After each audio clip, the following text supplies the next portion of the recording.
अस्सलाम वालेकुम नाज़रीन, मैं हूं मेज़बान इकराम चोइया। इस व्लॉग में जो है वो ख़ुसूसी तौर पर व्लॉग के पहले हिस्से में जो है वो किसानों के हवाले से जो खुशखबरी है वो आपके साथ शेयर की जाएगी। वज़ीर आला पंजाब जो हैं उन्होंने एक नवाज़ शरीफ किसान कार्ड के इजरा की मंजूरी दी है। उस कार्ड के ज़रिए किसानों को किन सहूलियात से जो है वो मुस्तफ़ीद हो सकेंगे, क्या सहूलियात किसानों के लिए दी गई हैं, इसके ऊपर जो है वो ख़ुसूसी तौर पर तफसीली डिटेल चीज़ें जो हैं वो आपके साथ शेयर की जाएंगी। इस विला के जो दूसरा हिस्सा है उसमें IMF प्रोग्राम के हवाले से जो है वो आपको डिटेल्स बताई जाएंगी, क्योंकि वज़ीर ख़ज़ाना की जानिब से IMF प्रोग्राम के हवाले से बात की गई है। अगले माह जो है वो पाकिस्तान और IMF के दरमियान जो है वो एक बड़ा मुज़ाकराती अमल जो है वो भी शुरू होगा, जबकि दूसरी जानिब $1.1 बिलियन का जो कर्ज़ है वो भी पाकिस्तान को मिलने जा रहा है। उसके पेश नज़र जो है वो अहम हक़ाइक़ जो हैं वो भी आपके साथ रखे जाएंगे। बढ़ते हैं वीडियो के पहले हिस्से की जानिब, जिसमें किसानों के लिए खुशखबरी है। किसानों के लिए जो न्यूज़ आपके साथ मैं शेयर करने जा रहा हूँ उसकी डिटेल्स जो है वो कुछ यूँ है कि इस वक्त मरियम नवाज़ जो हैं वज़ीर आला पंजाब, उनकी जानिब से पंजाब में नवाज़ शरीफ किसान कार्ड की मंजूरी दे दी गई है, जिसमें चीन के ताउन से रिसर्च सेंटर जो है वो बनाया जाने का भी फ़ैसला किया गया है। वज़ीर आला पंजाब मरीम नवाज़ ने ज़रई इस्लाहत पर इजलास के दौरान सूबे में नवाज़ शरीफ किसान कार्ड की मंजूरी दे दी है। अब लाहौर में जो मरीम नवाज़ की ज़ेर सदारत ज़रई इस्लाहत पर मुनक़िद इजलास हुआ है, जिसमें Punjab seed corporation, Punjab agri research board की तश्कील नौ का जायज़ा लिया गया और चीन के ताउन से ज़रई यूनिवर्सिटी फैसलाबाद में 2 अरब से रिसर्च सेंटर बनाने का फ़ैसला किया गया है। 2 अरब रुपया जो है वो फैसलाबाद की ज़रई यूनिवर्सिटी जो है उसको दिया जाएगा, जहाँ पे रिसर्च सेंटर जो है वो बनाया जाएगा। दौरानी इजलास जो है इसमें जो डिटेल्स हैं वो आपके साथ शेयर करता हूँ। दौरानी इजलास एग्रीकल्चर डिपार्टमेंट को हर फसल की पैदावार और डिमांड का मुकम्मल डाटा मुरतब करने की हिदायत दी गई है और काटन, गंदम, चावल की फसल पर रिसर्च और डेवलपमेंट के लिए सेंटर ऑफ एक्सीलेंस बनाने की मंजूरी भी दी गई है। किसानों के लिए ये बड़ी ज़बरदस्त खुशाइंद बात है। इजलास में ज़रूरी ज़मीन को रिहायशी मकासद के इस्तेमाल से रोकने के लिए कानून की तजवीज़ का जायज़ा लिया गया और एग्रीकल्चर एक्सटेंशन विंग को जदीद टेक्नोलॉजी से रास्ता करने और एग्रीकल्चर एक्सटेंशन विंग में 500 एग्रीकल्चर ग्रेजुएट्स की भर्ती करने पर इत्तफाक़ किया गया। अब ये 500 एग्रीकल्चर ग्रेजुएट्स जो हैं उनकी भी जॉब्स जो है उसका मौका भी मिलेगा। उसके साथ साथ जो एग्रीकल्चर लैंड्स के ऊपर जो है वो मुख्तलिफ़ सोसाइटीज़ और रिहायशी मंसूबे जो हैं वो लाए जाते हैं, इसके ऊपर हुकूमत को संजीदगी से सोचना चाहिए, क्योंकि एग्रीकल्चर लैंड जो है वो सिकुड़ती जा रही है और हमारी मईशत पर सबसे ज़्यादा असरात जो हैं वो फूड सिक्योरिटी के हवाले से हमें दरपेश हैं। फूड सिक्योरिटी के हवाले से जो लोग हैं और जो हमारे बरसर इक़्तिदार नुमाइंदे हैं वो इसके ऊपर ज़्यादा तवज्जो नहीं दे रहे, क्योंकि हमारे यहाँ अगर मैं यहाँ पर खित्ता पोठहार की बात करूँ तो रावलपिंडी में पहले भी खित्ता पोठहार में जो एग्रीकल्चर लैंड है वो बहुत कम है। उसके साथ ही उस एग्रीकल्चर लैंड के ऊपर जो है वो मुख्तलिफ़ सोसाइटीज़ हैं। मैं किसी सोसाइटी का नाम इसलिए नहीं लेना चाह रहा कि अगर किसी का नाम लिया और किसी का ना लिया तो वो फिर तासुब की एक जो है इशारा जो है वो शायद समझा जाए, लेकिन अक्सर यहाँ पर रावलपिंडी में ऐसी सोसाइटीज़ हैं जो एग्रीकल्चर लैंड्स के ऊपर जो है वो अपनी रिहायशी मंसूबे जो है वो लेके आ रहा है। इसकी जो है रोकथाम भी बहुत ज़रूरी है और एग्रीकल्चर लैंड के ऊपर सिर्फ एग्रीकल्चर फार्म जो हैं वो बनाए जाएँ और एग्रीकल्चर को जो है वो प्रमोट किया जाए। फूड सिक्योरिटी आने वाले दौर का एक बहुत बड़ा चैलेंज भुगतना पड़ेगा हमें। इजलास के दौरान वज़ीर आला पंजाब को दी गई ब्रीफिंग में बताया गया कि किसानों को 2 साल में 7 अरब रुपए की लागत से 24,800 जदीद तरीन ज़रई आलात दिए जाएंगे। ये 2 साल में 7 अरब रुपए की लागत है जो किसानों के लिए ज़रई आलात दिए जाएंगे। अब इसमें किसान जो है वो पंजाब के मुस्तफ़ीद हो पाएंगे। अब ये प्रोग्राम जो है वो कैसे चल पाता है और इसकी शफाफियत क्या होती है ये आने वाला वक्त ही बताएगा। पंजाब में नवाज़ शरीफ किसान कार्ड की मंजूरी, चीन के तावन से रिसर्च सेंटर भी बनाने का जो फ़ैसला है वो किया गया है। किसानों को 2 साल में 7 अरब रुपए की लागत से जदीद तरीन ज़रई आलात जो है वो भी दिए जाएंगे।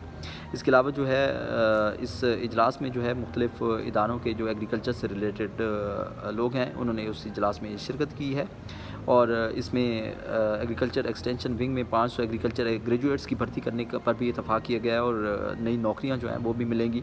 इजलास के दौरान वज़ीर आला पंजाब को दी गई ब्रीफिंग बताया गया कि किसानों को 2 साल में जो है वो कर्जा जात भी दिए जाएंगे। इजलास की इलामी के मुताबिक 5 लाख छोटे काश्तकारों को आसान शराइत पर 1 साल में 150 अरब का कर्जा दिया जाएगा।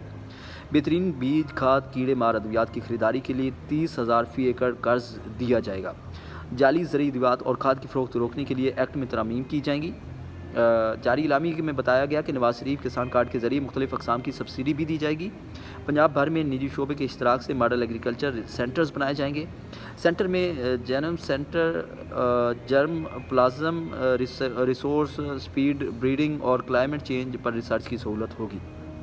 یہ بڑا ایک خوش آئند بات ہے اگر یہ سارا کچھ کر لیا جاتا ہے، اور امپلیمنٹیشن مختلف بریفنگز بھی ہوتی ہیں اور اس میں مزوریاں بھی دی جاتی ہیں، لیکن وہ پائے تکمیل تک پہنچتے پہنچتے اس کا جو اینڈ یوزر ہوتا ہے اس تک اس کے فوائد جو ہیں وہ نہیں پہنچ پاتے، اور اس دفعہ اگر اس کے اینڈ یوزر تک فوائد پہنچے تو ملک کے لیے بہت بڑا فائدہ جو ہے وہ ہو سکتا ہے۔ اس کے بعد جو ہے وہ تھوڑی سی اب بات کر لیتے ہیں آئی ایم ایف کے پروگرام کے حوالے سے کہ آئی ایم ایف کا جو پروگرام ہے وہ کیا ہے، اور اس حوالے سے آئی ایم ایف کے ساتھ ابھی نیکسٹ منتھ میں جو ہے وہ ایک بہت بڑا ایگریمنٹ جو ہے وہ بھی سامنے آئے گا، جس میں آئی ایم ایف کی جانب سے 1.1 بلین ڈالر جو ہے وہ بھی پاکستان کو ملنے کی جو ہے امید ہے۔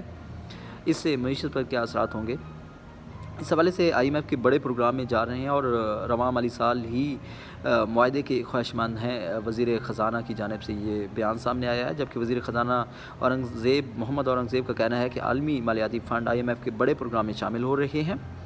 پاکستان سٹاک ایکسچینج میں انہوں نے خطاب کیا اور وہاں پہ کہا کہ 14 اور 15 اپریل کو World Bank I M F اجلاس میں جائیں گے اور نئے پروگرام کے خدوخال پر بات کریں گے۔ تفصیلی مذاکرات پاکستان آ کر ہوں گے، ہم جانتے ہیں کیا اور کیوں کرنا ہے اور توجہ کیسے مرکوز کرنی ہے۔ یہ وزیر خزانہ کی جانب سے جو ہے وہ بات کی گئی۔ انہوں نے مزید کہا کہ آئی ایم ایف کے ساتھ مائکرو اکنامک استحکام جاری رکھیں گے۔ آئی ایم ایف کے بڑے پروگرام میں شامل ہو رہے ہیں۔ اس حوالے سے آئی ایم ایف حکام سے جلد واشنگٹن میں ملاقات ہوگی۔ آئی ایم ایف پروگرام کے حجم پر بات نہیں ہوئی، لیکن خواہش ہے کہ رواں مالی سال کے اختتام تک نئے پروگرام پر سٹاک لیول معاہدہ ہو جائے گا۔ اس حوالے سے میں اس وقت سرینا میں موجود ہوں۔ سرینا میں بھی ایک پریس بریفنگ جو ہے وہ آئی ایم ایف کی جانب سے دی گئی، وہ ان کیمرہ بریفنگ تھی، اور اس میں اس کی جو پوائنٹس ہیں وہ آپ کے ساتھ میں اس لیے شیئر نہیں کر سکتا کیونکہ اس کے لیے آئی ایم ایف کی جو بریفنگ ہے اس میں یہ کہا گیا کہ یہ صرف میڈیا بریفنگ ہے، اس کو کہیں کوٹ نہیں کیا جا سکتا، اس کو اگنور کرتے ہوئے انفارمیشن جو ہے وہ آئی ایم ایف کی جانب سے میں آپ کے ساتھ یہ شیئر کر رہا ہوں کہ وفاقی وزیر جو ہیں وہ آئی ایم ایف کے حوالے سے یہ کہتے ہیں کہ بہتر معاشی پالیسیوں کی بدولت معیشت جلد مستحکم ہوگی۔ محمد اورنگزیب کا کہنا تھا کہ پالیسی ریٹ اور شرح تبادلہ اسٹیٹ بینک کی ثوابدید ہے، کرنٹ اکاؤنٹ کھاتہ بہتر ہے اور شرح تبادلہ بھی مستحکم ہے، مہنگائی کی شرح کم ہوئی ہے، امید ہے پالیسی ریٹ بھی نیچے آئے گا۔ یہ ساری کامیابیاں شہباز شریف کے گزشتہ دور کا ایس بی اے معاہدہ ہے۔ اب اس میں حقیقت اور سچائی کتنی ہے، کیا واقعی مہنگائی کم ہوئی ہے، جبکہ جو انڈیکیٹس ہیں وہ تو اس طرف اشارہ نہیں کر رہے، مہنگائی الٹا جو ہے وہ بڑھتی ہوئی دکھائی دی ہے۔ رمضان المبارک میں بھی دیگر اشیاء خوردونوش کے ساتھ ساتھ سبزی فروٹ کی جو قیمتیں ہیں ان میں بھی اضافہ جو ہے وہ ہم نے دیکھا، جبکہ ریلیف جو ہے وہ ریلیف ملتا ہوا ہمیں دکھائی نہیں دیا۔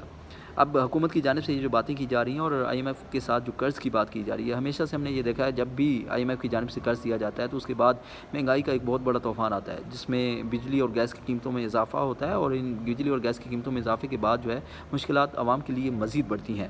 ٹیکسز میں اضافہ ہوتا ہے، اور جو لوگ ٹیکس دے رہے ہوتے ہیں انہی کے ٹیکسز میں اضافہ ہوتا ہے، جو ٹیکس ناہندگان ہیں ان کے خلاف کوئی کریک ڈاؤن نہیں کیا جاتا اور نہ ہی انہیں ٹیکس نیٹ میں شامل کیا جاتا ہے۔ اب یہ دیکھنا ہے کہ کیا ٹیکس نیٹ میں ان لوگوں کو بھی شامل کیا جاتا ہے، اور جو ٹیکس بڑھاتے میں جو بڑھوتری ہے اس کے اوپر کن کن جو شعبے ہیں ان کو شامل کیا جاتا ہے۔ میرا یہ خصوصی ولاگ آپ کو کیسا لگا مجھے ضرور کمنٹس کے ذریعے آگاہ کیجیے گا۔ اللہ نگہبان۔